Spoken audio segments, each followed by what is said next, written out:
एक बात मुझे आपको नोट करवानी है, 15 जून से आज की बात का टाइम बदलेगा। जो शो 9 बजे होता है अब 8:30 बजे से शुरू होगा।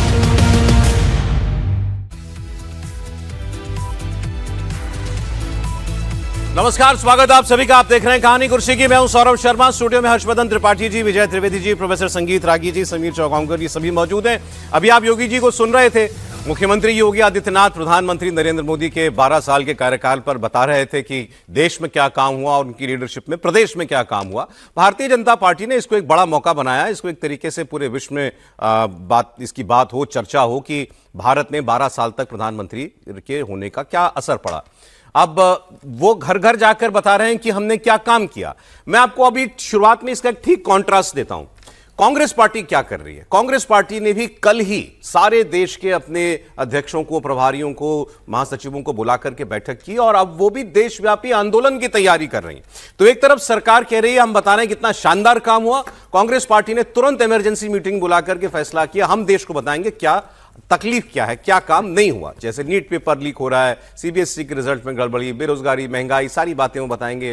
पेट्रोल डीजल, एसआईआर का मुद्दा भी रहेगा, वोट चोरी, सीट। कल राहुल गांधी जी ने कहा ये मध्य प्रदेश की राज्यसभा इलेक्शन का हवाला लेकर के, उसी को लेकर के प्रदर्शन ये हो रहा है अभी। उन्होंने कहा पहले बीजेपी वाले जो हैं ये चुनाव चोरी करते थे, सरकार चोरी करते थे, अब ये सीट चोरी करने पर आ गए हैं। अब इसके लिए कांग्रेस तैयारी कर रही है। केंद्र में, प्रदेश में, जिला स्तर पर, ब्लॉक स्तर पर आंदोलन करने की बात कह रही है, क्योंकि अब आने वाले वक्त में इलेक्शन भी, अगले साल की इलेक्शन की जो है तैयारी भी उनको करनी है। तो कांग्रेस पार्टी थोड़ा सा लग रहा है जल्दी जागी इस बार। जब देखिए ये प्रदर्शन कितनी तेजी पकड़ता है, क्योंकि दिल्ली में गर्मी बहुत है, ये साथ साथ मैं आपको बता दूं। अब लेकिन ये जो मध्य प्रदेश वाला मामला चल रहा है, इसको लेकर सुप्रीम कोर्ट में अभी सुनवाई भी चल रही है, ऑर्डर लिखवाया जा रहा है। इनफैक्ट अभी जब बात हुई है, अब वहां सुप्रीम कोर्ट में कांग्रेस पार्टी की तरफ से अभिषेक मनु सिंघवी जिरह कर रहे हैं, इधर महेश केवट के वकील भी हैं जो निर्विरोध जिनको जीता बता दिया गया है। और उनके वकील ने यह कहा है कि 2018 के संशोधन के बाद से यह साफ है कि हर तरह के पेंडिंग केसेस बताना जरूरी है, चाहे संज्ञान लिया गया हो, एफआईआर हो, चाहे ना हो। इसकी बात कर लेंगे थोड़ी देर में, लेकिन पहले यही माहौल बनाने की बात कर पाए। क्या राहुल गांधी माहौल बनाएंगे या नरेंद्र मोदी माहौल बना चुके हैं देश में? त्रिपाठी जी। नहीं, देखिए, नरेंद्र मोदी माहौल बना चुके हैं, इसीलिए तो राहुल गांधी को माहौल बनाने की ज़रूरत है। और राहुल गांधी का बनाया हुआ माहौल जनता पर असर नहीं कर रहा है, इसीलिए उसको नए सिरे से बार बार करने की ज़रूरत है। नरेंद्र मोदी ने, मतलब इसको कहते हैं ना कि कोई भी अवसर है तो उसको कैसे आप अपने हक के लिए, अपनी छवि निर्माण को और बेहतर करने के लिए, अपनी बनी बनाई छवि को और पुख्ता करने के लिए कैसे उपयोग करते हैं, इसका ये बड़ा शानदार उदाहरण है। और चूंकि लोकतंत्र में तो जनता दो चीज़ों को बहुत देखती है, एक तो चुनाव जीते हारे, वो कोई कहे न कहे मनोबल उसी से तय होता है, और दूसरा जब आप जीत कर आए तो आप काम कैसे कर रहे हैं। तो दोनों में जो आत्मविश्वास का स्तर है उसमें नरेंद्र मोदी के सामने कोई टिकता नहीं। राहुल गांधी की मुश्किल क्या है कि एक तो वो चुनाव नहीं जीतते, दूसरा जिनके भरोसे वो सोचते हैं वो उनका भरोसा बार बार तोड़ देते हैं, उनके नेता लोग, उनकी पार्टी के लोग। और हालांकि अभी की स्थिति में मैं ये मानता हूं कि ये सबसे सुंदर अवसर है राहुल गांधी के लिए। नरेंद्र मोदी के बहुत अच्छे अवसर के बीच में उनको बहुत अच्छा अवसर मिला है, क्योंकि मोदी जी के अच्छे अवसर में क्षेत्रीय पार्टियों का बुरे से बुरा अवसर आ गया, वो टूट गई, खत्म हो गई, ध्वस्त हो गई। तो इसको ऐसे रीड करना चाहिए कि वो क्या कहा जाता है, कहावत है ना, देशज की बिल्ली के भाग से छींका फूटा। तो मलाई पूरी नीचे आ गई है, दही आ गई, जो आप समझ लें मटके में था वो आ गया। अब क्या राहुल गांधी इस अवसर का उपयोग कर लेंगे? ठीक है, उसकी ये कोशिश है, उसका ये प्रयास चल रहा है। आप भी सहमत हैं? राहुल गांधी के लिए मौका है? मटका में कोई मलाई रहे तब तो, ये भी तो जरूरी है ना। लेकिन इसमें मैं इस बात से सहमत हूं कि कांग्रेस पार्टी के लिए रास्ता बन रहा है। अच्छा, देखिए, जितनी क्षेत्रीय पार्टियां थी वो क्षेत्रीय पार्टियां कांग्रेस के घर को लूट करके ही अपना घर खड़ा की थी, उनकी जमीन कब्जा करके ही अपनी जमीन पर वहां पर अपने महल खड़ा किए थे। अब जब वो धाराशायी हो रहे हैं, एक एक करके बिखर है। अब देखिए, तेजस्वी निपट गए, मैं नहीं कहता कि राहुल ने निपटा दिया, लेकिन निपट गए। आप यदि बंगाल में चले जाए, ममता जी निपट गई, स्टालिन निपट गए, तो एक एक करके जितने छत्रप थे वो निपट गए। बीजेडी उड़ीसा। और मैं फिर से कह रहा हूं, राहुल गांधी, यदि मैं उनकी जगह होता, मैं उनका सलाहकार होता, तो मैं सलाह देता कि अखिलेश को पूरी तरीके से 2027 में निपटा दो। और इसलिए निपटा दो ताकि ये जितनी क्षेत्रीय पार्टियां हैं जो तुम्हारी जमीन कब्जा करके रखे थे, उनको मजबूर कर दो कि तुम्हारे वो के अंदर आ सके। और यही होता हुआ देखिए कभी हमने सोचा था क्या कि ममता बनर्जी अकेले आकर के कहेंगे किसी इंडी गठबंधन का मीटिंग हो। पहले तो इंडी गठबंधन के मीटिंग के लिए वो भागती थी, 1 लाख चलो रहे बने। उन्हीं के अभिषेक बनर्जी कहते थे अरे वोट चोरी में क्या है, SIR का मुद्दा है एकदम, ऐसा ये जो EVM का मुद्दा क्या है, EVM में कोई गड़बड़ी नहीं है, यही बोलते थे ना। यानी कि कांग्रेस पार्टी के साथ वो लोग नहीं खड़े होते थे, कांग्रेस के एजेंडे के साथ वो नहीं खड़े होते थे। कांग्रेस जिन मुद्दों को लेकर के भारतीय जनता पार्टी के खिलाफ सड़क पर होना चाहती थी, उनके साथ वो नहीं खड़े होते थे। आज वो खुद से चलकर दरबार तक आ रहे हैं। ठीक है सर, ठीक है। तो ये अंतर आया आप है। मौका है कांग्रेस के लिए, बिल्कुल आप मानते हैं। बिल्कुल, मैं आप कह रहे हैं कि राहुल जी मोदी जी की मदद करें और क्षेत्रीय पार्टियों को मोदी जी के साथ निपटाएं। मैंने ये नहीं कहा, मैंने कहा भाई पहले आपका दुश्मन कौन है ये तय कर लीजिए। दोनों का लक्ष्य एक है ना। पहले तो देखिए, पहला सपा से लड़ना, अब क्षेत्रीय पार्टियां, ये तो किस्मत की बात है कि राहुल जी नहीं है। गंगा में कूदने से पहले नहर में तैर करके देख तो लो। चलिए ठीक है सर। बड़ी खबर आपको बता दें, राज्यसभा चुनाव को लेकर कांग्रेस पार्टी की याचिका सुप्रीम कोर्ट ने खारिज कर दी है। मीनाक्षी नटराजन को सुप्रीम कोर्ट से झटका लगा है और मीनाक्षी नटराजन का जिस तरीके से नॉमिनेशन रद्द किया गया था, उन्होंने एक कोर्ट का मामला जो है वो उसमें डिक्लेयर नहीं किया, उस मामले को अब खारिज कर दिया है। कांग्रेस की याचिका को खारिज किया जा चुका है। सुप्रीम कोर्ट में इसको लेकर के लंबी दलीलें चली और इस मामले में सुप्रीम कोर्ट ने कहा है कि मीनाक्षी नटराजन चाहे तो हाई कोर्ट जा सकती है, लेकिन सुप्रीम कोर्ट ने अपनी तरफ से याचिका खारिज कर दी है। इससे पहले सुप्रीम कोर्ट में आज बहुत सारी दलीलें मीनाक्षी नटराजन की तरफ से सीनियर एडवोकेट अभिषेक मनु सिंघवी ने रखी थी। उन्होंने कहा कि कानून बिल्कुल साफ है, आरोप जब तक तय ना हो तब तक नामांकन पत्र में उसके बारे में डिक्लेरेशन जरूरी नहीं है। उन्होंने इसके लिए इंदिरा गांधी बनाम राज नारायण केस का भी जिक्र किया और कहा कि चुनाव के लिए लेवल प्लेइंग फील्ड होनी चाहिए। यहां तो मुकाबला ही नहीं हुआ, इलेक्शन होता हम हार जाते वो अलग बात थी, लेकिन यहां तो इलेक्शन ही नहीं हुआ। बहुत सारी बातें उन्होंने कही। अतुल भाटिया हमारे सहयोगी जुड़ गए, वो सुप्रीम कोर्ट में पूरी सुनवाई को खुद देख रहे थे, वो आपको बताएंगे क्या कहा सुप्रीम कोर्ट ने, क्या कहा गया था कांग्रेस की तरफ से। जी अतुल।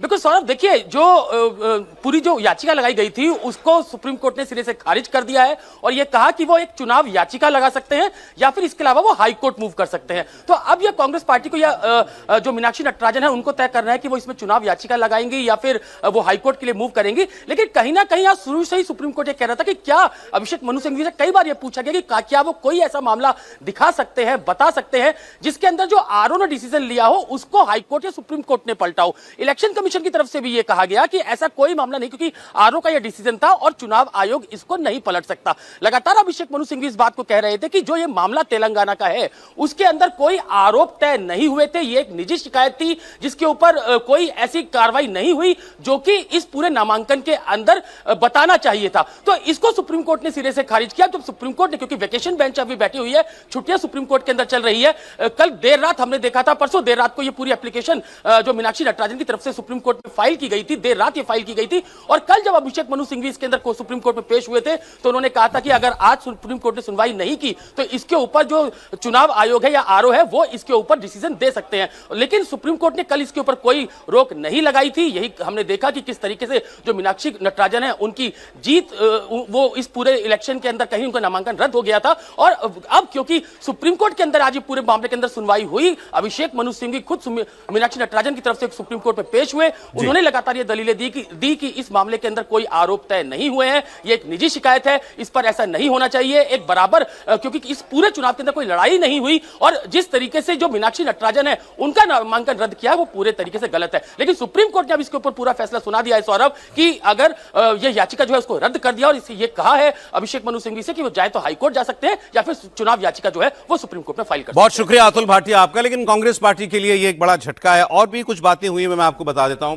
चुनाव आयोग के बारे में जब जिक्र हुआ तो अभिषेक मनु सिंघवी ने कहा कि मैंने चुनाव आयोग के सामने जाकर के दलीलें रखी लेकिन उन्होंने हस्तक्षेप नहीं किया। इस पर चुनाव आयोग के वकील ने कहा कि आरपी एक्ट के मुताबिक ही उम्मीदवार को विजेता घोषित किया गया है और चुनाव आयोग रिटर्निंग अफसर के आज के काम में हस्तक्षेप नहीं कर सकता, क्योंकि यह भी चर्चा थी, कांग्रेस कह रही थी कि भाई आप हस्तक्षेप कर सकते हैं अगर कुछ गलत हुआ है तो। चुनाव आयोग ने कोर्ट में भी कहा कि कानून के मुताबिक हम दखल नहीं दे सकते थे।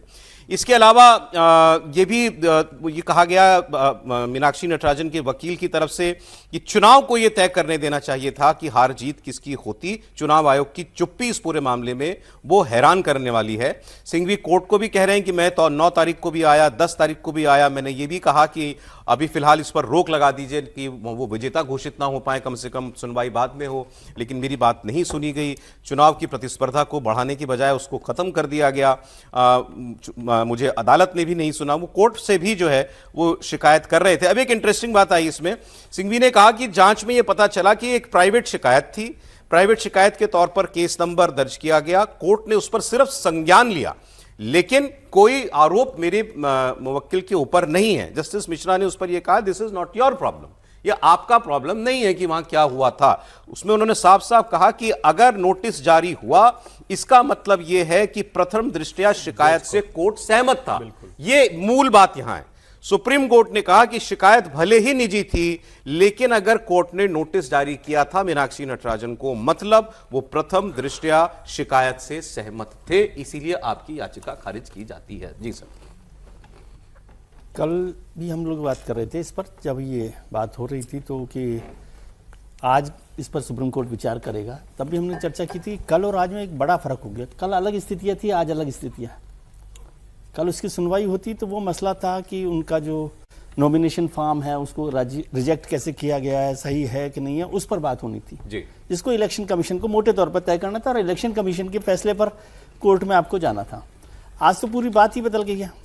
आज तो ये जो मसला है वो इलेक्शन पिटीशन का हो गया, क्योंकि चुन लिए गए हैं। अब चुनने के बाद तो इलेक्शन पिटीशन हो जाएगी। लेकिन मैटर में तो गया ना सर सुप्रीम कोर्ट, जो मूल था कि भाई नोटिस हुआ, सिर्फ नोटिस को डिक्लेयर करना जरूरी नहीं है, उन्होंने कहा, लेकिन नोट करना होता आपको, क्योंकि वो तो ठीक है। आज क्या हो, वैसे आज की तारीख मुझे यूं भी याद आ रही है कि आज 12 जून 1975 की जो तारीख है वो मुझे याद आ रही है कि एक high court, Allahabad high court के जज साहब थे जगमोहन सिन्हा। आपको कोई बात यूं ही याद नहीं आती, ये तो मैं जानता हूं सर। आज 12 जून है, क्या बड़ा ऐतिहासिक फैसला Allahabad high court justice Sinha ने उस समय की प्रधानमंत्री का जो इलेक्शन था वो खारिज कर दिया था, गलत प्रैक्टिसेस की वजह से, मैल प्रैक्टिसेस की वजह से, जिसमें उनके जो एक ऑफिसर थे यशपाल कपूर, जो मीनाक्षी नटराजन जी का एक रिएक्शन आ रहा है, सुन लेते। बात है कि हमारा जो मामला चल रहा है वो रिटर्निंग ऑफिसर्स और इलेक्शन कमीशन के खिलाफ था, लेकिन आज स्टेट ऑफ मध्य प्रदेश ने अपना भी वकील खड़ा किया, तो इससे आराम से समझ में आता है कि क्या साठगांठ चल रही है और क्या कहां पर हो रहा है। मीनाक्षी जी आप थी वहाँ पे, खुद प्रेजेंट थी। हाँ, मैं ऑनलाइन थी, मैं ऑनलाइन प्रेजेंट, पूरी दलील सुनी। हाँ, क्या आप सेटिस्फाइड हैं जो सरकार? देखिए, मैं तो पहले दिन से कह रही हूँ कि चुनाव आयोग कॉम्प्रोमाइज्ड है, चुनाव आयोग की साठगांठ है, और आज ये एक तरह से और भी प्रूव हुआ, जबकि स्टेट ऑफ मध्य प्रदेश का वकील वहाँ पे खड़े होते हैं, तो ये तो स्टेट ऑफ मध्य प्रदेश का मामला ही नहीं है ना। राज्यों के तो खिलाफ ये कोई राज्यों के खिलाफ हम लड़ाई नहीं लड़ रहे थे, हम तो चुनाव आयोग की बात कर रहे थे। अब मीनाक्षी जी ठीक है, वो नाराज होंगी, लेकिन कोर्ट ने फैसला दे दिया। सुप्रीम कोर्ट से ऊपर कौन सा कोर्ट है, उन्होंने फैसला दे दिया, कहा आप हाई कोर्ट जाइए। वो जो बात कह रही थी ना कि राज्य कहां, इसमें केंद्र कहां से आ गया। ऑब्जेक्शन कोर्ट में अभिषेक मनु सिंघवी ने कहा कि भाई केंद्र की तरफ से वकील क्यों है, ये तो इलेक्शन कमीशन और हमारे बीच की बात है, तो इसमें सेंटर का कोई स्टैंड नहीं होना चाहिए, तो इलेक्शन कमीशन के वकील को की बात वहां सुनी गई। सर इसमें एक कंट्रोवर्सी और हुई थी, सॉरी अपनी बात पूरी कीजिएगा। हाँ, नहीं इसमें क्योंकि कोर्ट का मैटर है और कोर्ट ने नहीं रिलीफ दिया मीनाक्षी नटराजन को, तो क्या कोर्ट पे सवाल उठाए जा सकते हैं या कोई उठा रहा है? उठाए जा रहे हैं। कांग्रेस पार्टी कोर्ट पे भी सवाल उठा रही है। आप सुन लीजिए दिग्विजय सिंह ने क्या कहा। जब चोरी हुई है तो चोरी में सभी शामिल हैं, न केवल राज्य लेकिन केंद्र भी, चुनाव आयोग भी, और माननीय मुझे कहना पड़ रहा है सुप्रीम कोर्ट भी। जब सुप्रीम कोर्ट को मालूम था कि हमारी जो पिटीशन है वो 4 बजे के बाद इनफ्लेक्चुअस हो जाएगी, तो सुना क्यों नहीं, आज कल की डेट क्यों लगाई है? ये सब मिली जुली चोरी है। क्या करें सर, पेन ड्रॉप कर दूं मैं अपना? अब क्या बहस करें? नहीं, मैं तो- जब अगर कांग्रेस पार्टी कह रही है ये चोरी हुई और चोरी में सुप्रीम कोर्ट शामिल है, और मैंने आपके सामने प्रमाण रखा है, मैंने ये बयान पढ़ा था, मैंने सुना नहीं था, मैंने इसलिए इसको 2 बार कंफर्म करवाया अभी भी कि सुन लीजिए एक बार, दिग्विजय सिंह ने यही बोला है क्या? लेकिन वो और वही बोला उन्होंने। इतने खुश क्यों दिख रहे हैं? मैं समझ नहीं, नहीं पा रहा हूं, काफी तो- प्रसन्न नहीं, समीर जी बोल लेंगे इस चोरी में दिग्विजय जी शामिल है या नहीं है, सबसे बड़ा सवाल ये है। मैं ये कह रहा हूं सर, ये सूचना कैलाश विजयवर्गीय तक सुना है किसे? वो छोड़ दीजिए सर, वो पॉलिटिक्स की बात होगी। मैं कह रहा हूं बहस क्या हो, अगर आप ये कह दें कि चुनाव की सुप्रीम कोर्ट भी चोरी में शामिल है, फिर क्या बहस कर पाएंगे? देखिए, अब आप सुप्रीम कोर्ट क्यों गए थे? आपको जब लगा कि भाई हमें न्याय नहीं मिलेगा यहाँ सर, तो हम सुप्रीम कोर्ट जाएंगे। आपको रात को 1:30 बजे आप सुप्रीम कोर्ट जाते हो, आप सुप्रीम कोर्ट में आज सुनवाई होती है, सुप्रीम कोर्ट जब स्पष्ट कर रहा है कि भाई आपको इसकी जानकारी देना चाहिए थी कि कोर्ट ने आपको नोटिस भेजा है, इसका मतलब कोर्ट ने संज्ञान में लिया है। आपने नोटिस नहीं भेजा, जो रिटर्निंग ऑफिसर है शर्मा जी, उन्होंने आपको खारिज कर दिया। मुझे लग रहा है कि सुप्रीम कोर्ट के निर्णय पे कांग्रेस को भरोसा करनी चाहिए था। दिग्विजय सिंह का जो बयान आया है ये बहुत गलत बयान है पूर्व मुख्यमंत्री का। ने स्टे क्यों नहीं लगाया रिटर्निंग अफसर के ऑर्डर पे? क्या जरूरत है? सुप्रीम कोर्ट नहीं, ऐसा थोड़ी हो गया रात को आप 1:30 बजे बोझे और सुप्रीम कोर्ट 11 बजे सुन ले। सुप्रीम कोर्ट ने आज की तारीख दी थी ना। सुप्रीम कोर्ट को लगता कि अगर एक गलत हुआ तो सुप्रीम कोर्ट आज कह देता, आज कह सकता था कि नहीं मीनाक्षी नटराजन का चुनाव होगा या 18 तारीख को वोटिंग होगा, हम उसे निरस्त करते हैं। सुप्रीम कोर्ट अधिकार है, लेकिन सुप्रीम कोर्ट ने अगर ये कहा है कि जो रिटर्निंग ऑफिसर ने फैसला लिया वो सही है, तो मुझे लग रहा है कि सुप्रीम कोर्ट की जो बात है उसके कम से कम कांग्रेस को मानना चाहिए। इस तरीके से दिग्विजय सिंह का ये कहना कि सुप्रीम कोर्ट में शामिल है, ये बहुत दुर्भाग्यपूर्ण है। अब दिग्विजय सिंह जी तो पॉलिटिकल लीडर हैं, चीफ मिनिस्टर हैं, वो जो भी बोले सुप्रीम कोर्ट पर बोल सकते हैं, नहीं बोल सकते। मैं उस पर नहीं जा रहा कि ये तो पॉलिटिकल स्टेटमेंट के तौर पर मैं देखता हूँ। हालांकि उसमें भी वो थोड़ा सा रुक कर बोले, आपने देखा होगा कि थोड़ा सोच किया है, रहम नहीं, मतलब कि उनको लगा कि ये बोलना चाहिए कि नहीं बोलना चाहिए, उस पर वो आए। खैर मैं उस पर नहीं जाना चाहता, वो खुद निपटेंगे जो भी उनको बोला है या नहीं बोला है। मसला ये नहीं है, मसला है कि फिर वहीं 12 जून 1975 पर आ जाए। तो वहाँ पर जैसे हुआ कि एक प्रधानमंत्री का भी जो पर्चा है वो मेल प्रैक्टिसेस की वजह से खारिज हो गया। ये तर्क तो मीनाक्षी जी के लिए भी दिया जा सकता है कि भाई उनके पास मेल प्रैक्टिस वाली बात हो गई है, हुआ कि नहीं हुआ। लेकिन जो मैं आर्टिकल्स देख रहा था उसमें था कि भाई क्या इसकी ज़रूरत थी कि नहीं थी। दूसरा जो मैं अभी पढ़ रहा था, कल रात को भी पढ़ रहा था, अभी मैं देख रहा हूँ कि जो RPA का आपने जिक्र किया कि इलेक्शन कमीशन ने कहा है कि वो RO के फैसले को नहीं बदल सकता, ऐसा बताया ना आपने जी। मुझे जानकारी नहीं कि ऐसा कहा है कि नहीं कहा। रिप्रेजेंटेशन ऑफ पीपल्स एक्ट और आर्टिकल 324 क्या कहता है? Constitution vest superintendency, direction and control of the entire electoral process in the ECI.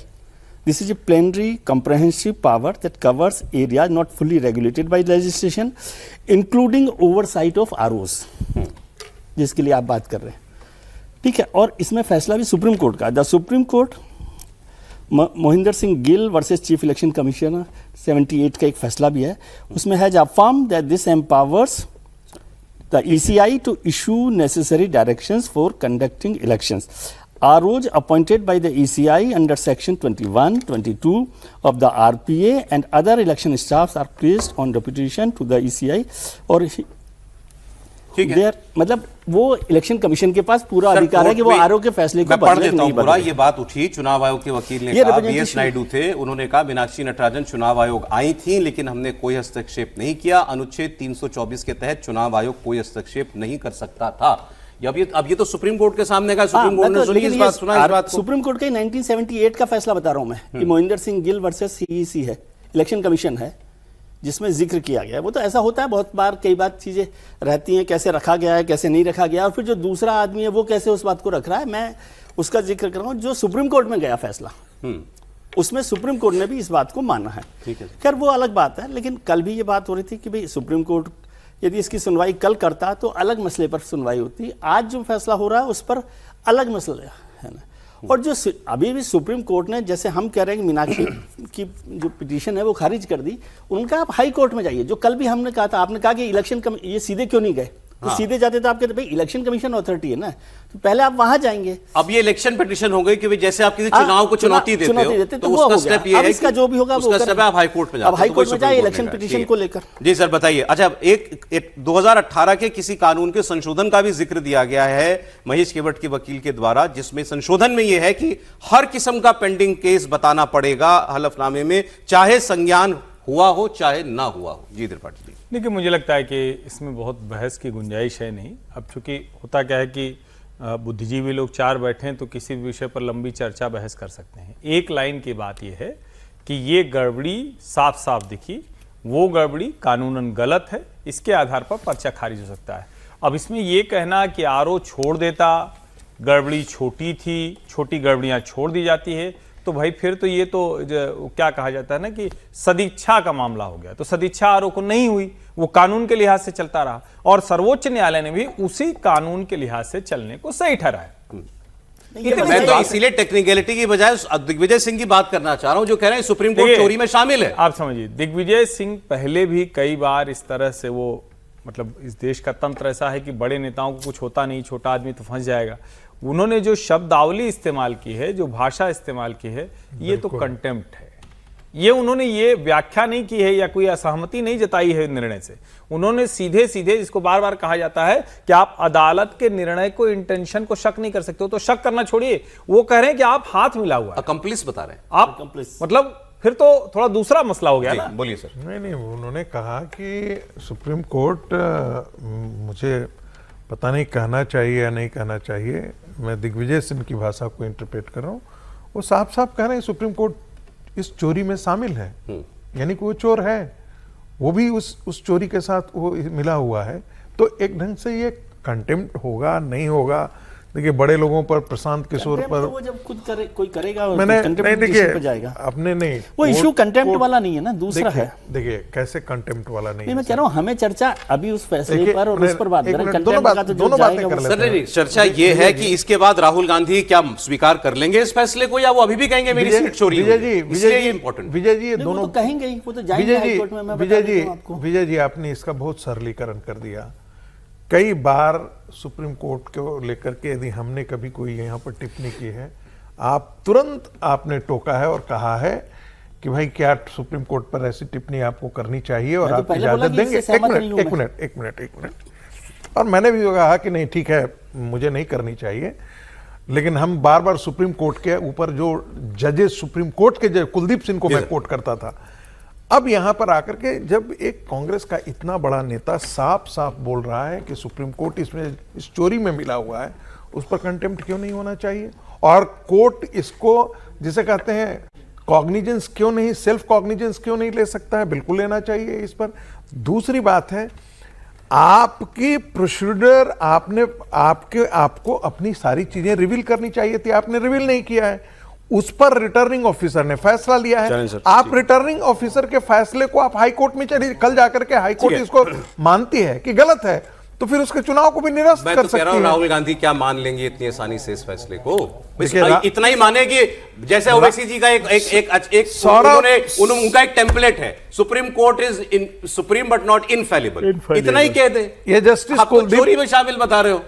जरा टीएमसी से आई नई खबर की बात कर लें। एक हार ने ममता बनर्जी की पार्टी ही खत्म कर दी। 28 साल पुरानी टीएमसी 28 दिन अपनी हार जो है वो बर्दाश्त नहीं कर पाई है। विधायक हों, सांसद हों, इनके अलावा पार्टी के चाहे और कितने ही पदाधिकारी हों, पार्षद हों, सब के सब भाग रहे हैं। पार्टी के अंदर भगदड़ मची हुई है इस वक्त एक किस्म से। और अभी एक नए डॉक्यूमेंट, एक नए कागज सामने आए हैं जिसमें उन सारे सांसदों के जो दस्तखत हैं, जो बागी गुट में शामिल हैं, वो सारे लोग जो हैं उनके दस्तखत इसमें दिखाई दे रहे हैं। आप देख सकते हैं ये कोलकाता से लेकर दिल्ली तक जो ममता के खिलाफ बगावत हो रही है, उसी का नतीजा है कि अब सांसदों ने खुल करके वो कागज जारी कर दिया है जिसमें उन्होंने ममता बनर्जी के खिलाफ एनडीए का समर्थन करने वाला एक अलग गुट बनाने का फैसला किया था। और लोकसभा के सारे सांसद हैं, ये उन्हीं की चिट्ठी है। इसमें 19 सांसदों के नाम हैं और ये लोकसभा स्पीकर को लिखी गई थी। सदन में अलग ब्लॉक बनाने की मांग की गई थी। ये स्पीकर को 18 मई को लिख दिया गया था। आज देखिए 12 जून हो गई है, तो 1 महीना हो चुका है इस बात को। 19 सांसदों की लिस्ट में कुछ चौंकाने वाले नाम भी हैं। शायनी घोष का नाम भी इसके अंदर चल रहा है। चुनाव प्रचार के दौरान उन्होंने जो गीत गाया था, उसके बाद बड़ी उसकी चर्चा हुई, बड़ा वायरल हो गया था। उन्होंने भी ममता बनर्जी के खिलाफ बगावत कर दी। इनको तो हार के बाद भी पार्टी में एक पोस्ट दी थी उन्होंने। इस चिट्ठी में बांग्ला फिल्मों के सुपरस्टार देव अधिकारी का भी नाम है। देव अधिकारी घाटाल से सांसद हैं और ममता बनर्जी के बहुत करीब हैं। उन्होंने अभी बयान जारी किया कि ममता जी ने मुझे सब कुछ दिया, फिर भी वो इस चिट्ठी में है। इनके अलावा यूसुफ पठान है, खलीलुर रहमान है, अबू ताहिर हैं, शताब्दी रॉय हैं, बापी हल्दर हैं, शर्मिला सरकार हैं और अरूप चक्रवर्ती। मैंने आपको कुछ नाम बताए हैं, बहुत सारे और नाम हैं। एक नाम कौन सा? प्रसून बनर्जी। मैंने इसलिए कहा कि बहुत सारे नाम हैं और उसमें जगदीश बसूनिया जी वो भी इस चिट्ठी में है। और जगदीश बसूनिया जी सांसद हैं, उन्होंने आज हमसे बात की इंडिया टीवी से और उन्होंने बड़ा खुलकर के ये बताया है कि हमारा प्रॉब्लम क्या है। वो बता रहे हैं कि हमारी जो तकलीफ है, जो नाराजगी है, एक दिन की नहीं है, ये बरसों की है, बस सामने अब आई है और वजह एक ही है। किसी से पूछिए आप, अभिषेक बैनर्जी, अभिषेक बैनर्जी, अभिषेक बैनर्जी।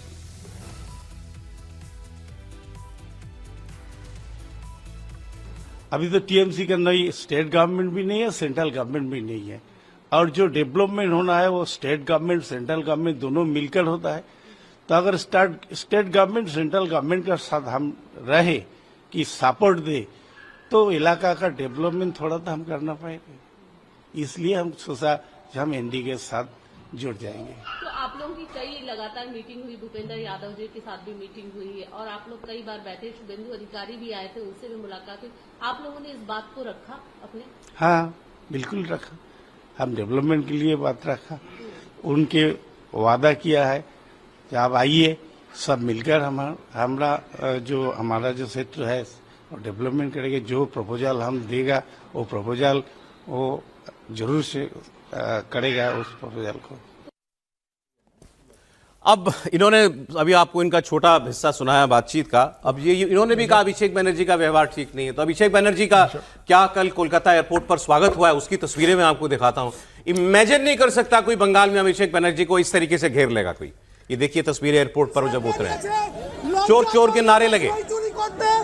ये देखिए अभिषेक बनर्जी जब कोलकाता एयरपोर्ट पर उतरे थे और मुझे तो कल ही एक पोस्ट दिखाई दिया कि वो एयरपोर्ट पर जब आते थे तो होता क्या था। पूरा वीआईपी प्रोटोकॉल, सिक्योरिटी में निकले, एक आदमी आसपास नहीं फटक सकता, सीधा अपनी गाड़ी में बैठते थे और निकल जाते। सांसद बैग लेके चलते थे सर अभिषेक बनर्जी का।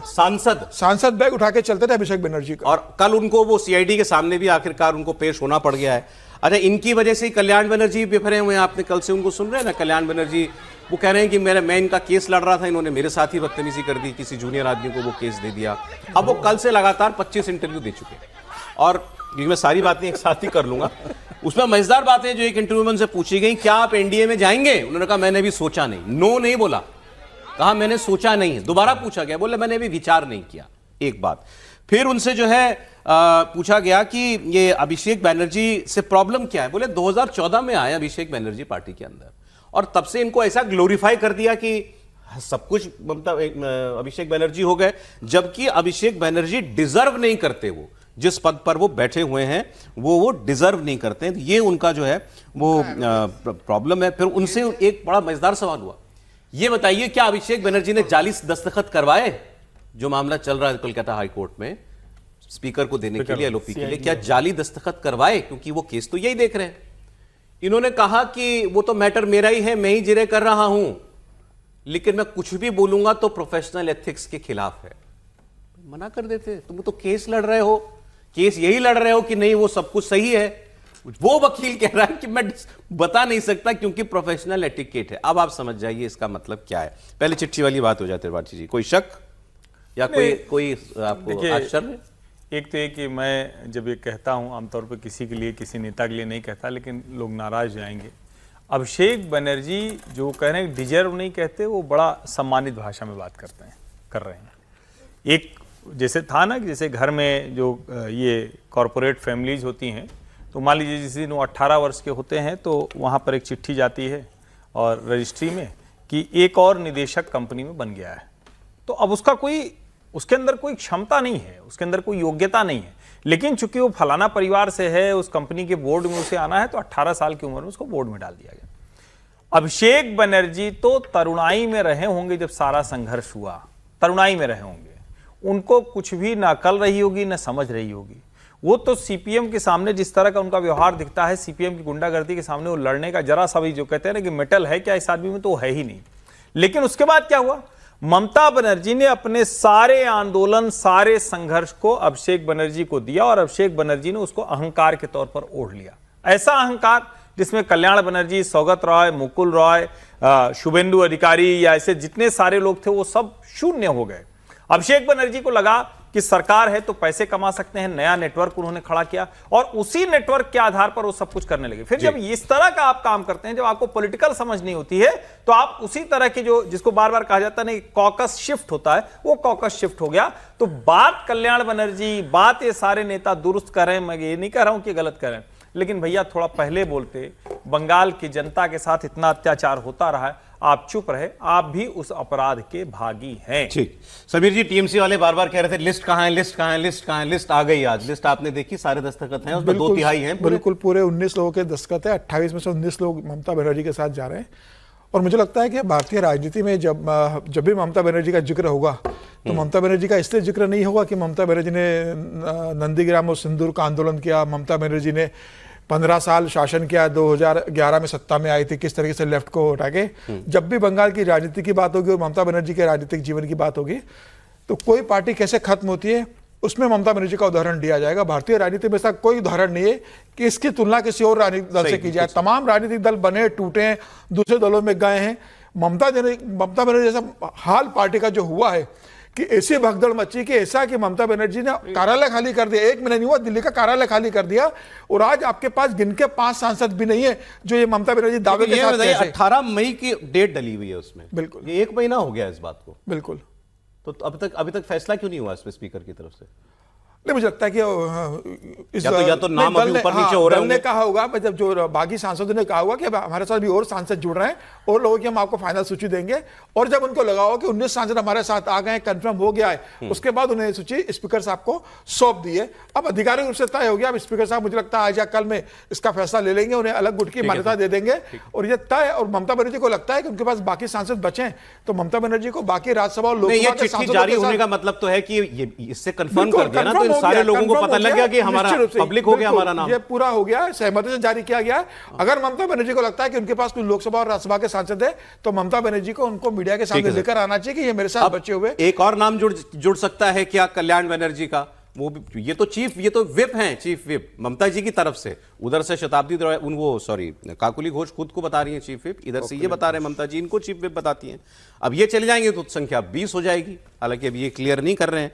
इनके बारे में जो सांसद हैं कीर्ति आजाद, अब सोच, कीर्ति आजाद और इन्होंने साथ में प्रेस कॉन्फ्रेंस की थी और इन सारे नेताओं को, गद्दार बागियों को उन्होंने कहा था कि ये सब प्रलोभन में और डर के मारे गए हैं। अब ये खुद जो है जाने के चक्कर में है कीर्ति आजाद, लेकिन कह रहे हैं कि कल्याण जी नहीं जाएंगे, भावुक आदमी है, गुस्सा है, निकल जाएगा, हो जाएगा ठीक। देखिए, कल्याण बनर्जी फाइटर है, वो दीदी के साथ शुरू से लेके आज तक खड़ा रहा है। कल्याण बनर्जी कहीं नहीं जाएगा। कल्याण बनर्जी भावुक आदमी है, उसकी भावनाएं हैं, उसकी भावनाओं का कद्र करना चाहिए, हमको उसकी भावनाओं का रिस्पेक्ट करना चाहिए। और दीदी का नाम लिया, दीदी बात करेगी और दीदी बात करेगी, ठीक हो जाएगा। एक मामला वो था, थोड़ा अर्ली उनको इन्फॉर्मेशन दे देते कि भाई कोई और केस लड़ने वाला है, कोई और लड़ रहा है, अंतिम समय में देना यह उचित नहीं था। तो मैं यही समझता हूं उसको लेकर के उनके मन में गुस्सा है, जो बिल्कुल जायज है और सही है, लेकिन दीदी इसको ठीक कर देगी। दीदी ठीक कर सकती तो बाकियों का भी ठीक कर देती। बाकियों ने भी कहा हमारी भावनाओं की कदर नहीं हुई, तो कल्याण जी की भावनाओं की कदर कैसे हो जाएगी? और कल्याण जी तो साफ कह रहे हैं मेरी भावना की कदर करो तो अभिषेक को निकालो पार्टी से, तो मैं पार्टी में हूं, ऐसे ही कदर होगी ना। सर एक लाइन बोल दो, कल्याण जी एक लाइन बोलो सर, कल्याण जी आनंद जी को लेकर जाएंगे साथ में। अब देखने से रुके हुए वो आनंद जी कहाँ है? अभी एक है, एक और पार्टी में आनंद जी है। उनके एक है करीबी, उसको लेकर जाएंगे, दोनों जोड़ी साथ में जाएगी। कल्याण जी आनंद जी बना दिया, इनकी एक जोड़ी है, मजाक कर रहे हैं, मैंने सीरियसली, इनकी एक जोड़ी है, कल्याण बनर्जी के एक बहुत करीबी सांसद है, उनकी जोड़ी मानी जाती है पार्टी के अंदर, वो उसकी राह देख रहे हैं, दोनों जोड़ी साथ में जाएगी। कल्याण जी किसी और को तो रोका नहीं, क्या इन्हीं को रोकने के लिए ममता जी कुछ करेंगी? देखिए, मैं कीर्ति आजाद को सुन रहा था एक टेलीविजन चैनल पर, मैं उस प्रोग्राम में था और वो कह रहे थे कि देखिए मात्र इन जो बागी लोग हैं उनके पास मात्र 13 लोग हैं, और देखिए 13 लोग में भी देखिए ममता जी जब बात कर लेंगी तो सारे के सारे साथ आ जाएंगे, कोई टूट फूट नहीं होगी, कोई अलग नहीं होगी। 2 दिन बाद आपके सामने तस्वीर आपको सामने दिखाई दे रही है।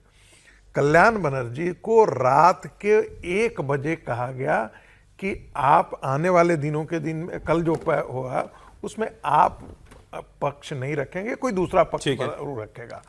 ये बात उनको लगी कि मैं 45 साल से इस प्रोफेशन में हूं, मैं सारे केस देखता था ममता जी का, अभिषेक का सारा केस देखता था, और अब एकाएक मुझ पर विश्वास नहीं किया जा रहा है। उनको धक्का यहां लगा है कि ममता दीदी हम पर विश्वास नहीं करती हैं। ठीक है, और इस कारण से मैंने उन्होंने गलत सवाल किया है। पूछ लिया और आपसे। मुझे आपसे पूछना था, आपको तो धक्का नहीं लगा शायनी घोष का नाम देख के? मुझे तो अब धक्का अच्छा लगा, अच्छा लगा। नहीं अच्छा लगा आपको? नहीं एनडीए में होंगी शायनी घोष? देखिए मैं तो बड़ा हृदय माझे काबा नयन मदीना। मैंने कल कहा था एक चीज, नहीं मैं हर्षवर्धन जी इस चीज का जिक्र कर दूं। मैंने कल कहा था कि भगवान कृष्ण ने महाभारत में घटोत्कच का सहारा लिया था, जब कर्ण का वध करने किसी भी चीज को जस्टिफाई कर सकते हैं, तो कोई इतिहास का उदाहरण लाएंगे? नहीं इतिहास का या धार्मिक उदाहरण लाएंगे? नहीं, मैं अभी इस राष्ट्र के धर्म को बचाने के लिए, इस राष्ट्र के धर्म को बचाने के लिए और राष्ट्र को बचाने के लिए मैं कह रहा हूं ताकि सनद रहे, तात्कालिक नैतिकता की बलि सयानी घोष के इधर आने को जस्टिफाई कर रहे हैं। मैं इसको ऑन रिकॉर्ड दर्ज करना चाहता हूं। एक बयान और सुना दो, विजय के पास आ रहा हूं आपको। नहीं सर, कैसे बदल रही है दुनिया, ये है बादल छटते आपके साथ बाद में ये क्यों बयान दे रहे हैं आप? पहले इसको बात को खत्म कीजिए। कैसे बदल रही है दुनिया। आप सुबह उठे, कभी बहुत तेज बरसात है, काले बादल, और अचानक आंधी तूफान, 1 मिनट लगता है, सब खत्म हो जाता है, धूप खिली हुई धूप आ जाती है। ऐसा ही हो रहा है कुछ। अभी मैंने आपको ये कुणाल इनका कल्याण बनर्जी का दिखाई दिया। अब तो मुझे कहना पड़ रहा है कीर्ति जी भी ज्यादा ना बोले, कीर्ति जी भी थोड़े दिनों तक रुक जाए, चुप हो जाए। विजय जी, गंगा में नदियां मिलती हैं आकर के, तो क्या गंगा उसको अस्वीकार कर देती है क्या? बात के बाद अभी नहीं सौरभ जी बोले इस पर आपत्ति की। एक बड़ा मजेदार बयान सुनाता हूं आपको। कुणाल घोष, ये भी दीदी के खासम खास में से, इन्होंने भी दीदी को नहीं छोड़ा है अभी तक, लेकिन ये क्या कह रहे हैं, वही गलती रिपीट हो रहा है जो पहले हो रही थी। ये ठीक नहीं है, लेकिन मैं ममता दीदी के साथ हूं।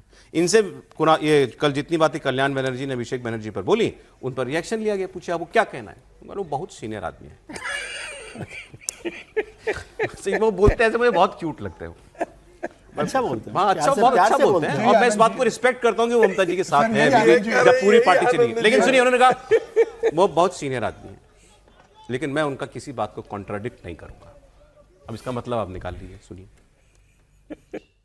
कल्याण जी जो भी रिएक्ट किया है उसके ऊपर हमारा कोई कमेंट या कॉन्ट्राडिक्शन नहीं है। टीवी में ये एक सयानी घोष को, वो आज का तस्वीर है या कोरोना टाइम का तस्वीर है या मास्क पर के मुंह ढक के, तो क्या है? अगर पार्टी में है तो पार्टी में है, अगर दूसरा कुछ है तो बोल्डली बोलना चाहिए। ये मुंह छुपा कर जाने का, मेरे ख्याल से वो कोरोना टाइम का कोई पिक्चर होगा, नहीं तो ऐसा बिहेव कोई नॉर्मल आदमी नहीं करेगा। अब ये बोल रहे थे शायनी घोष के लिए, क्योंकि वो मास्क लगा के मीडिया से बचने के लिए शायद उतरी एयरपोर्ट पर, तो उन्होंने कहा कि कोई नॉर्मल आदमी नहीं करेगा, कोरोना टाइम का पिक्चर होगा। ताना मार रहे थे कि शायनी घोष को मुंह छुपा के आना पड़ रहा है कोलकाता, जरूरत नहीं, ठीक है, क्योंकि वो बागी हो गई। और कल्याण बनर्जी पर कह रहे हैं कि वो बहुत सीनियर आदमी है, मैं कॉन्ट्राडिक्ट नहीं करूंगा जो बोले वो। तो दिल कहाँ है इनका सर? सीनियर आदमी तो सीनियर आदमी है, और जो सीनियर आदमी के लिए कह रहे वो कल कहाँ थे? सही बात है। देखिए, इसको थोड़ा सा पार्लियामेंट्री तरीके से आप समझिए बात को। गंभीर इश्यू पर बात करते हैं हम लोग। एक तो ये जो आप साइन बता रहे हैं, क्या आपने वो चिट्ठी बताई है जो लोकसभा अध्यक्ष को लिखी गई है, जिसका आप 18 मई, तो वो चिट्ठी नहीं हुई, वो पोर्शन नहीं है, तो केवल दस्तखत है। किस बात की बात कर रहे हैं आप? इसको समझिए, 18 मई की चिट्ठी है। क्या 18 मई को सयानी घोष वहां थी? नहीं। अब सर दस्तखत तो है ना, बाद में कराए होंगे। हाँ, तो इसका मतलब वो ना, नहीं तो इसको ये समझिए, जो कल से परसों से मैं बार बार कह रहा हूँ, ये मीडिया में जो चलता है चलता रहेगा।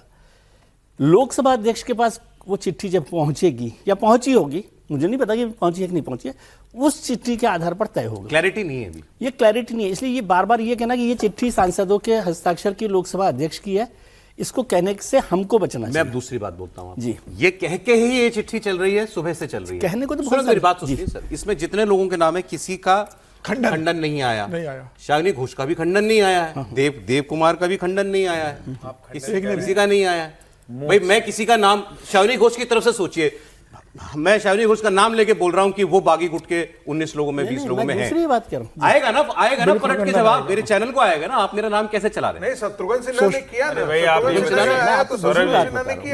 मुंह छिपा के आदमी कब चलता है? सोशल मीडिया ऐसे मुंह छिपा। दूसरी बात बता रहा हूं, शत्रुघ्न सिन्हा आप क्यों बात कह रहे हैं? वो आया तो शत्रुघ्न सिन्हा आप कह रहे हैं आधिकारिक तौर पे कहां है? आधिकारिक तौर पर नहीं। और 18 तारीख के बाद तो सायोनी घोष बाइट ही दे रही थी, उनके बाद उनको बनाया गया है, अपॉइंट किया गया है, कल्याण बनर्जी को किया गया, वो सब मैं ये कह रहा हूँ, इस पर गलत नहीं कह रहा हूँ, मैं कह रहा हूँ हो सकता है कि लोकसभा अध्यक्ष के पास जो चिट्ठी जाएगी या गई है, अब आज आप कल्याण बनर्जी को कह रहे हैं तो कल्याण बनर्जी कल जाएंगे तो इसमें थोड़ी शामिल हो जाएंगे, वो तो फिर डिफेक्शन में आएंगे। तो हो सकता है वो लोग वेट कर रहे हैं वो सारे, इसीलिए मैं कह रहा हूं कि वो चिट्ठी गई नहीं होगी ना, आप जबरदस्ती वो कर रहे हैं। जब 19 नामों की सर गई है, भूपेंद्र यादव के घर पे जो बैठक हुई थी उसमें 14 लोगों ने साइन किया है और उसके बाद 5 लोगों ने साइन करे, 19 लोगों के नामों की चिट्ठी पहुंच गई लोकसभा स्पीकर के पास और कहा गया है कि 3 नाम और जुड़ सकते हैं इसमें। ऐसा नहीं होगा सर, इतनी बात तो सही है कि सारे लोग हो गए तो जाओ स्पीकर के पास। तो 19 नाम चले गए, वो ऋतुव्रत बनर्जी तो 4 दिन में चले गए थे लेकर के सब लोग। 19 नाम चले गए, 3 नामों के लिए रुका हुआ है, हो सकता है कल शाम तक 3 नाम और जुड़ जाए और उसके बाद लोकसभा। अरे आनंद जी कौन है? कल्याण जी के आनंद जी कौन सर? वही जिनका अभी दिखा रहे थे, कुणाल घोष।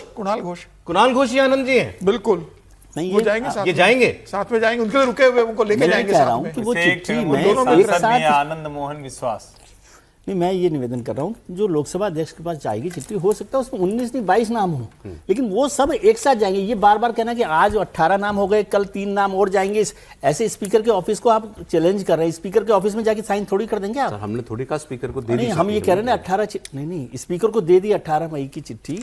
मैं ये कह रहा हूँ, वही बात मैं कह रहा हूँ कि हमें टेक्निकली लोकसभा अध्यक्ष के पास जब चिट्ठी जाएगी, समय हो गया सर, आप देखिए ये तो पूरी तरह से पॉलिटिकल डेवलपमेंट है, तो कागज है, चिट्ठी है, लोकसभा अध्यक्ष को लिखी गई है, आधिकारिक तो जब लोकसभा अध्यक्ष की चिट्ठी नहीं सर, मैं वही तो बता रहा हूँ ना सर, आप नाराज जा रहे हैं। राजनीतिक घटनाक्रम तो ऐसे ही चलता है ना सर, पहले भी तो ऐसे होता था। अच्छा, ये कोई संविधान वाला तो है नहीं कि नेहरू जी ने पहले साइन कर दिया तो राजेंद्र प्रसाद जी को टेढ़ा लिखना पड़ा। आप सोनिया जी का मामला याद दिला दो, प्रधानमंत्री 19 तारीख को खबर दे रहा हूं, लोकसभा सांसद ओम बिरला ने 19 तारीख का अपॉइंटमेंट दे दिया है इन सांसदों को। आज 12 तारीख है, 19 तारीख का अपॉइंटमेंट मिल गया है। अभी इसमें भी कोई साइन कर सकता है भाई, नीचे साइन ही तो करना है। एक हफ्ता इसी बात का है कि लगेगा, किसी और हो जाएगा भाई, एक हफ्ता इसीलिए है ना। कल्याण जी आनंद जी को ले आओ। अरे अभी बार ये खबर में बदलाव हो रहा है, मुझे जो बताया जा रहा है, सॉरी क्लैरिफिकेशन, मंडे को सोचा इतनी देर कैसे कर मंडे का मतलब हो गया 15 जून। नहीं, मैं भी यही 15 जून, मैं भी यही सोच रहा था 15 जून को सोमवार को लोकसभा स्पीकर इन सांसदों से मिल सकते हैं, उनको अपॉइंटमेंट दे दिया गया है, जो जाए काकुलिक हो जाए, कोई भी जाए, मंडे को ये काम ऑफिशियल होगा। ये खबर हमारे पास आ गई। अब मंडे तक किसको और दस्तखत करना है वो देख ले, यही सांसद ये लोग यही काम कर रहे हैं। अब इस ईरान अमेरिका जंग में जो एक उबाल आया हुआ है, उस उबाल को ट्रंप ने तुरंत ऐसा दावा किया कि तो बिल्कुल ठंडा हो गया। अब वो कह रहे हैं कि हमारी सिग्नेचर भी हो जाएगा, समझौता भी जल्द हो जाएगा। तो ऐसे कैसे कि कल तक मिसाइल चल रही थी और अब ईरान से समझौता कर लेगा। ईरान के खिलाफ हमला करने के फैसले पर अमेरिकी राष्ट्रपति डोनाल्ड ट्रंप ने फिर यू टर्न ले लिया है।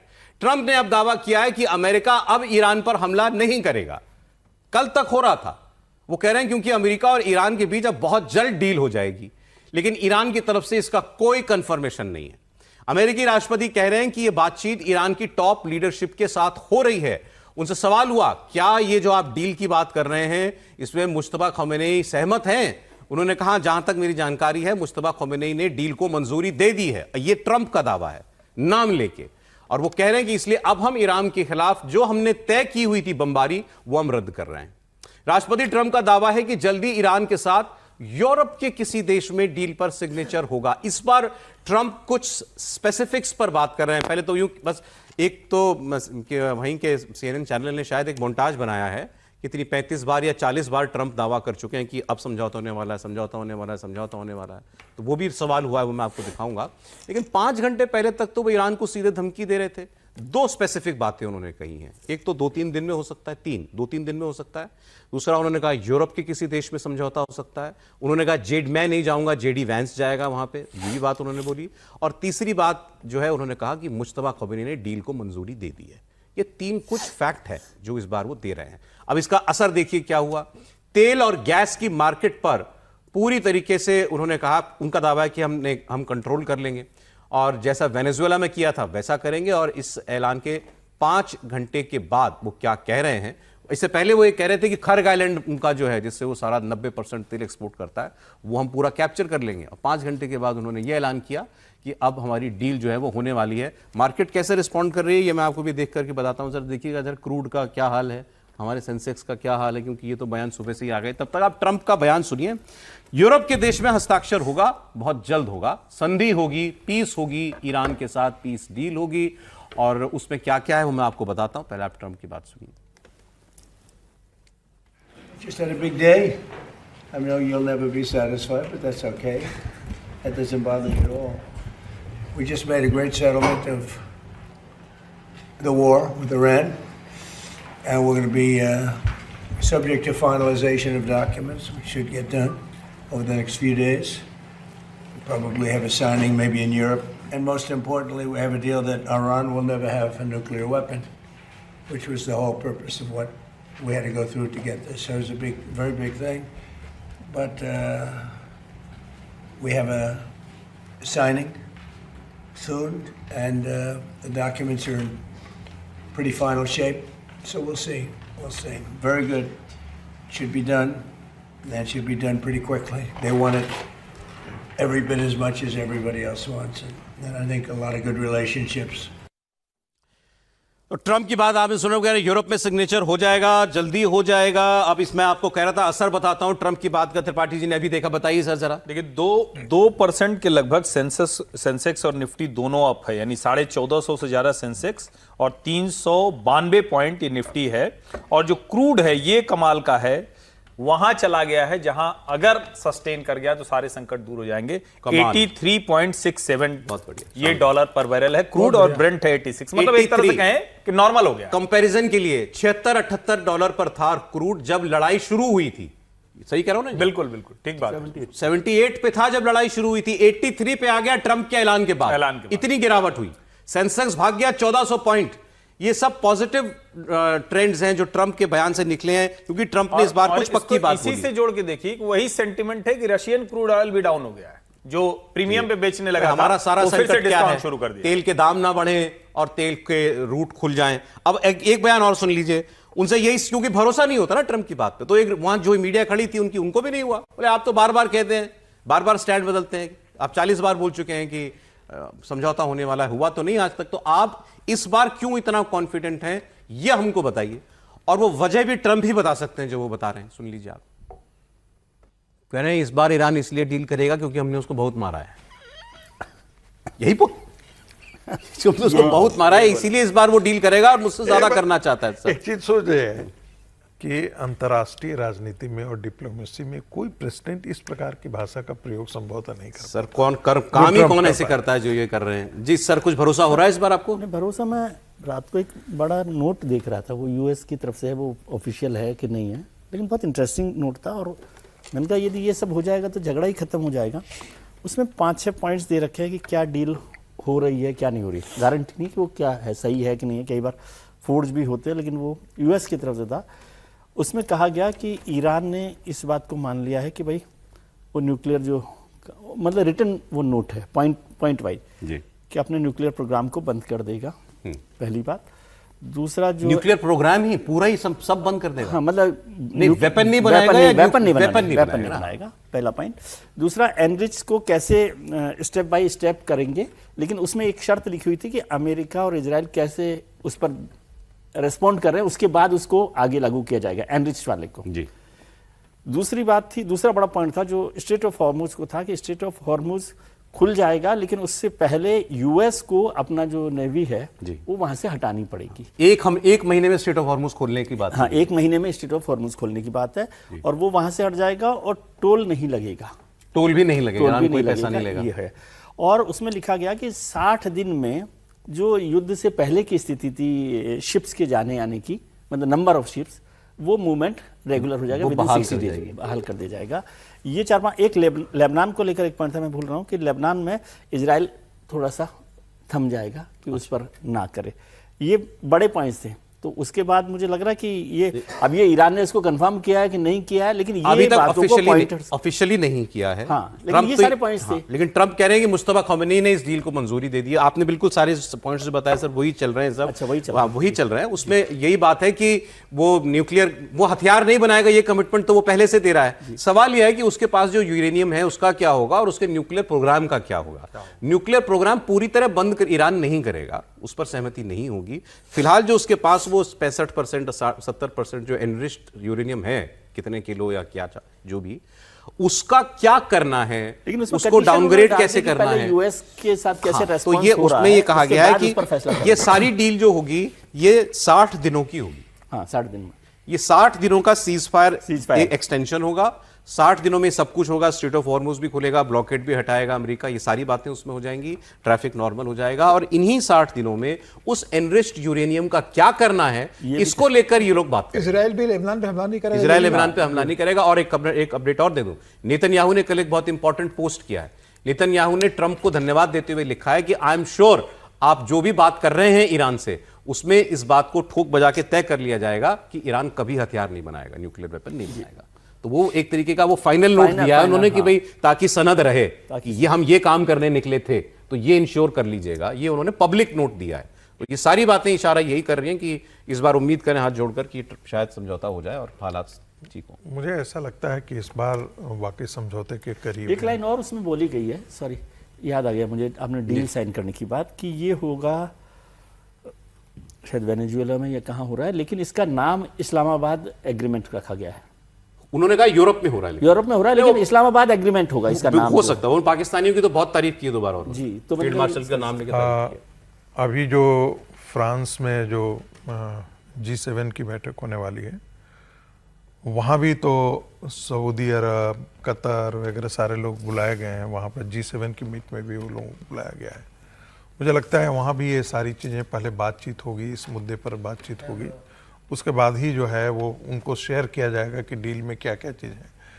ट्रंप इस बार जो खाड़ी के देश हैं उनको भी इन्वॉल्व करना चाहते हैं और इन्वॉल्व करके उनको बताना चाहते हैं कि एक्चुअली हम कर क्या रहे हैं।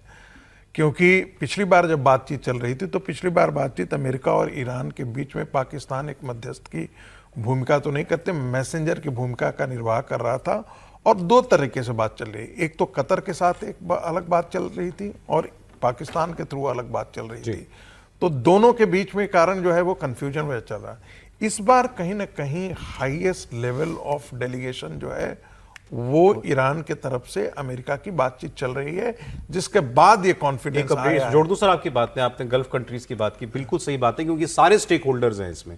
यूएई जिसने सबसे ज्यादा मार खाई है ईरान से इस युद्ध में, यूएई और ईरान के बीच टॉप लेवल पर पहली बार इस युद्ध के बीच में बातचीत ये भी इंपॉर्टेंट है। बिल्कुल बिल्कुल है। तो आपको लग रहा है कि अब समझौते मुझे ऐसा लगता है कि समझौते के करीब हैं और अब मुझे लगता है कि जो मिसाइलों की जो आदान प्रदान हो रहा है वो रुक जाएगा। इसका मतलब तो फिर ट्रंप की स्ट्रेटेजी ठीक रही कि अब इनको मार के याद दिलाओ कि तुम्हें ये काम करना है, समझौता नहीं, इसका मतलब है कि पिछले 4 दिन के अंदर अमेरिका ने अच्छे खासे बहुत मारा है। ये फैक्ट है कि बहुत मारा है, बहुत जबरदस्त। जी, मुझे लगता है अमेरिका मार मार के थक गया और ईरान पिट पिट के थक गया, इसलिए दोनों ने समझौते का आखिरी रास्ता निकाला। और ईरान को लगा हुआ कि अब कोई हमारे पास कोई रास्ता बचा नहीं है। जिस तरीके से ट्रंप लगातार कर रहे हो, जो दूसरा वॉर शुरू हुआ था अभी 4 दिन पहले, और जो कल रात को ट्रंप ने कहा था कि भाई पूरा हम इजराइल को तहस नहस करेंगे, मुझे लग रहा है कि उसके बाद ईरान को लगा होगा, अब ईरान को भी लग रहा होगा कब तक हम लड़ेंगे। अब बेहतर यह है कि कोई रास्ता निकाला जाए और मुझे लगता है कि समझौता हुआ है, अब ये देखना है। लेकिन अभी भी ईरान ने यह नहीं कहा है कि हाँ हमारी पूरी बातचीत हो चुकी है और लगभग ये फाइनल है। अभी भी ईरान के प्रवक्ता का ये कहना है कि अभी ये पूरी तरीके से फाइनल नहीं हुआ है। तो सर क्या बात है जिसको अभी ट्रंप कह रहे हैं और ईरान नहीं मान रहा है? क्या कोई 1-2 पॉइंट्स और जुड़ेंगे या उसके अंदर कम होंगे? लेकिन मोटा मोटी ये कि लगभग तय हो गया है और अब ईरान भी लड़ने की स्थिति में नहीं है। मुझे लग रहा है कि 48-72 घंटे के अंदर फाइनल होगा। और जो ट्रंप ने कहा है कि यूरोप में ये डील फाइनल होगी, तो ये तय है कि अब युद्ध नहीं होगा, रास्ता निकल जाएगा। 1-2 पॉइंट जुड़ सकते हैं, एक हाथ कम हो सकता है। सबसे बड़ा जो मुद्दा था कि जो इंडियन यूरेनियम है उसका सॉल्यूशन हो जाएगा, कहां पर रखेंगे, और ये तय है कि वो परमाणु बम नहीं बनाएगा, उसकी दिशा में नहीं बढ़ेगा। ये सहमति अब इन्होंने धमकी दी थी कि हम खर्ग आइलैंड कैप्चर कर लेंगे, 90% तेल जहां से ईरान एक्सपोर्ट करता है वही नहीं रहेगा, उसके बाद तो इकोनॉमी तो अपने आप उसकी खत्म हो जाएगी। इन्होंने कहा सारी तैयारियां हो गई थी, इन्होंने कहा कि कई लोगों के देख रहा था इनके सिक्योरिटी एस्टैब्लिशमेंट से कई जुड़े लोग जो हैं वो दावा कर रहे थे कि इसके सारे प्लान्स पहले से बने हुए हैं कि ये काम करना है तो कितनी फौज उतारनी पड़ेगी, कहाँ कहाँ उतारनी पड़ेगी, उसका सारा होमवर्क पूरा किया जा चुका था। अब रिपोर्टर ने सवाल पूछा फिर उसका आप क्या करेंगे, is it of the table या on the table?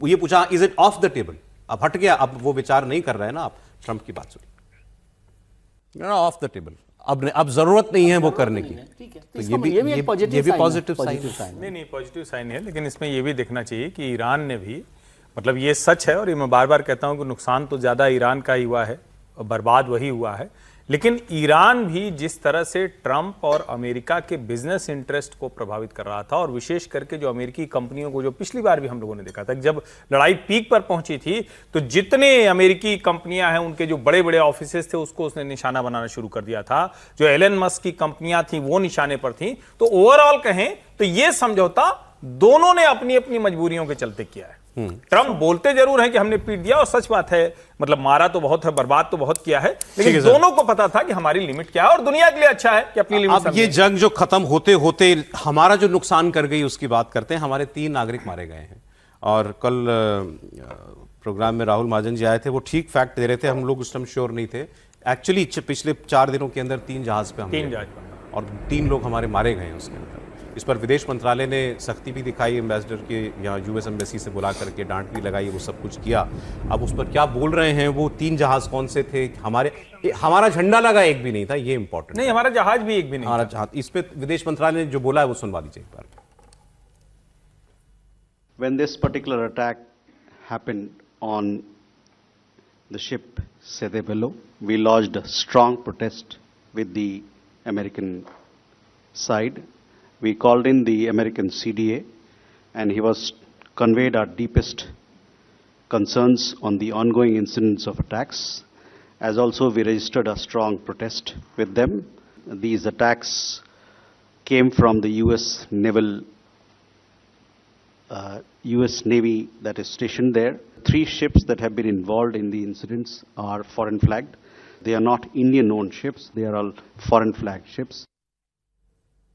Foreign flag ships थी। जून 8, 9 और 10 को मैरिवेक्स, MT सेटेबेलो और MT जलवीर, इन पर हमला हुआ था। ये जो तस्वीर है जब वो एम्बेसी से उनको बुलाया गया था विदेश मंत्रालय में, उसकी तस्वीर आप देख रहे हैं। त्रिपाठी जी कुछ और बता रहे थे इसमें। देखिए, एक तो ये कि अभी थोड़ी देर पहले फिर से विदेश मंत्रालय ने जेसन मीक्स को बुलाया है जो यहाँ कार्यकारी राजदूत हैं और बहुत कड़ी तीखी प्रतिक्रिया दी है। हालांकि मेरा ये मानना है कि और कुछ संदेश इससे इतर, ये जो समन किया है इससे ज्यादा देना चाहिए। ये भारत जैसे देश को इस तरह की चीजें, और तथ्य के तौर पर जाएंगे तो ठीक है, अमेरिका ये कह सकता है क्योंकि न तो तीनों जहाज हमारे थे, न तीनों जहाज में हमारे कुछ किया नहीं जा सकता। नहीं, वो सही कह रहे हैं, वही कहेगा कि हमें आपका झंडा नहीं लगा, हमारे न तीनों जहाज थे न झंडे हमारे लगे थे। और जो सबसे जो एक जिसको कहेंगे सचमुच कंसर्न है, हमारे जो लोग वहां हैं उनको ये मैसेजिंग भी करनी चाहिए कि आप ये जोखिम मत लीजिए। 2 जहाज तो प्रतिबंधित थे, सैंक्शन थे, यस, 2 जहाज अमेरिका ने सैंक्शन किया हुआ है। और तीसरे जहाज को भी 3 चेतावनी के बाद भी वो नहीं माने, जिसका वीडियो भी जारी हुआ है। तो सवाल ये वाला मसला है, लेकिन फिर भी सबके बाद मैं कह रहा हूं हमारे 3 नागरिकों की जान गई, भारत सरकार को और कड़ी प्रतिक्रिया देनी चाहिए। सैंक्शन भी होगा तो आप सीधा गोला थोड़ी मार दो, सीधा मिसाइल। अमेरिका तो देखिए, इसीलिए मैं कह रहा हूं ना, अमेरिका के ऊपर करना पड़ेगा। नहीं, देखिए, सैंक्शन होने के बाद और जब आप जान रहे हैं कि स्टेट ऑफ हॉर्मुज में अमेरिका ने बहुत चेतावनी दे रखी है कि कोई भी जहाज हमारे परमिशन से भी पास नहीं होगा। ईरान ने तो कह ही रखा है कि विदाउट मेरा परमिशन से, लेकिन यहां से भी तो है कि ईरान का तेल लेकर के तुम नहीं निकल सकते हैं।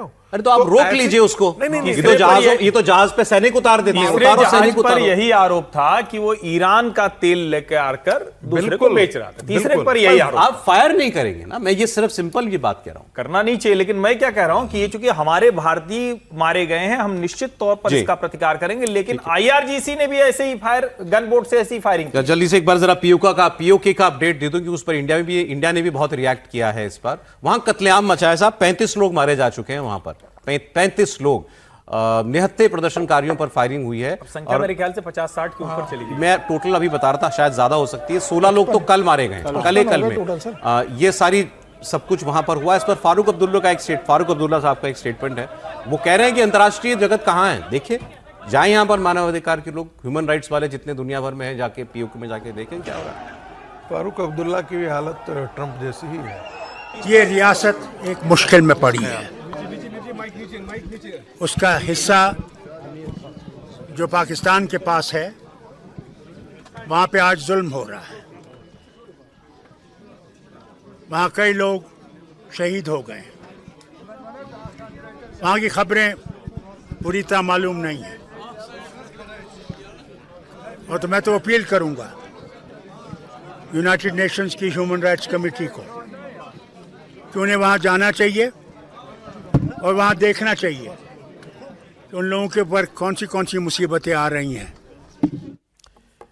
अच्छी चीज एक जो हुई है, अभी तक पाकिस्तान को जैसे फ्री पास दिया हुआ था दुनिया ने, कुछ भी करे अपने यहाँ, ये बलोचों को मारे, ये कश्मीरियों को मारे, कुछ भी करे, इस बार ऐसा नहीं है। दुनिया नोटिस ले रही है। यूके में पहली बार 2 बार ऐसा हुआ है कि, और ये इतिहास में पहली बार हुआ है कि वहां की पार्लियामेंट में पाकिस्तान के खिलाफ प्रस्ताव हुआ है। 50 सांसदों ने अपने सरकार को चिट्ठी लिखी है कि पाकिस्तान की सरकार को हड़काइए, और ये 2 बार किया वहां के सांसदों ने ऐसा।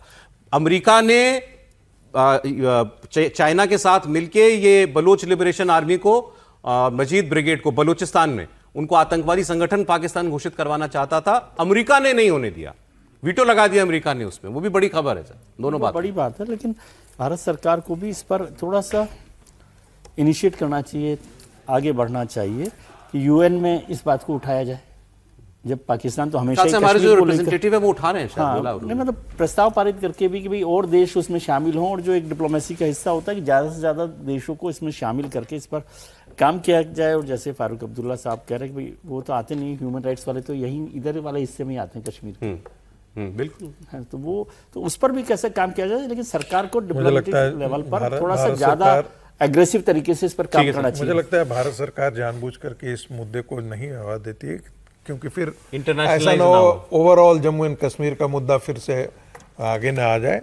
भारत सरकार जरूर ऑपरेशन करेगी पीओके में। उससे ज्यादा जरूरी सर मुझे ऐसा लगता है, एक इन्फ्लेक्शन पॉइंट आता है ना किसी भी लड़ाई में, वो शायद इस बार आ गया, वो क्योंकि ये अभी तक क्या था, मुसलमान करके क्या हम एक ही हैं करके वो वाला चूरन बेचा जाता था वहां पे। इस बार उनको समझ में आ रहा है हम कौन से तुम्हारे अपने, तुम तो हमारे गोलियां मार रहे हो। देखिए ये बात तो पाकिस्तान में जो पीओके के लोग हैं वो बहुत दिनों से लड़ाई लड़ रहे हैं, लेकिन ये इस बार जो है बहुत तादाद में नफरत हुई है इनको। बिल्कुल सही कह रहे हैं, नफरत हुई है पाकिस्तान से। लेकिन एक कहावत है ना, लंबा रस्सी दीजिए ना ताकि अपने आप को गले में डाल सके। शॉर्ट कमेंट सौरभ जी, इस पे बहुत स्पष्टता समझिए।